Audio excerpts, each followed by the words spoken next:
Kĩganda gĩa cukari gĩa Nzoia kĩrĩa gĩtakoretwo gĩkĩruta wĩra kwa ihinda nĩkĩonekete kũgucĩrĩria atongoria kuma mĩena ĩtiganĩte makĩenda kĩriũkio. Seneta wa Bungoma Moses Wetangula akĩũria thirikari kũbanyũkia mĩtaratara ya gũkĩriũkia nĩguo mũingĩ wa matũra maya ũteithĩke. Serikali pia tunataka wakutuambie wanataka kubadilisha na kurevamp management ya Nzoia kwa njia gani, kwa sababu kwa miaka miwili sasa Nzoia haina bodi ya wakurugenzi.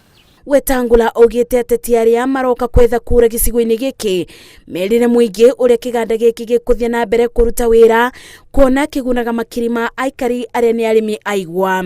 Hatutaki watu kuja kucheza siasa na mradi ambao una umuhimu mkubwa kwa uchumi wa Bungoma County na Kandui constituency kwenye kiwanda cha Nzoia kiko. Na kuona kwa ihinda rĩrĩ kĩganda gĩkĩ kĩrabatara makĩria ma ciringi mirioni 400 nĩguo gĩthondeka werũ. Atongoria gĩcigo-inĩ gĩkĩ maugĩte arĩmi maikarĩte ihinda iraya matarĩ marĩbo na kuona matirĩ njĩra ĩngĩ ya kuona mbeca, bamĩrĩ ciao ithiĩte na mbere kũbinyĩrĩrĩka. And even if you look at the workers also, they have not been paid their salaries for quite a long period of time.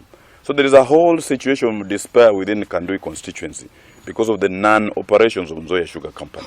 Kĩganda gĩa cukari gĩa Nzoia nĩ kĩmwe kĩa iganda iria iretaga ũtonga kaunti-inĩ ya Bungoma. Ngĩribotera Inooro TV, Njĩtagwo Masi, Wadia wa Mũrĩithi.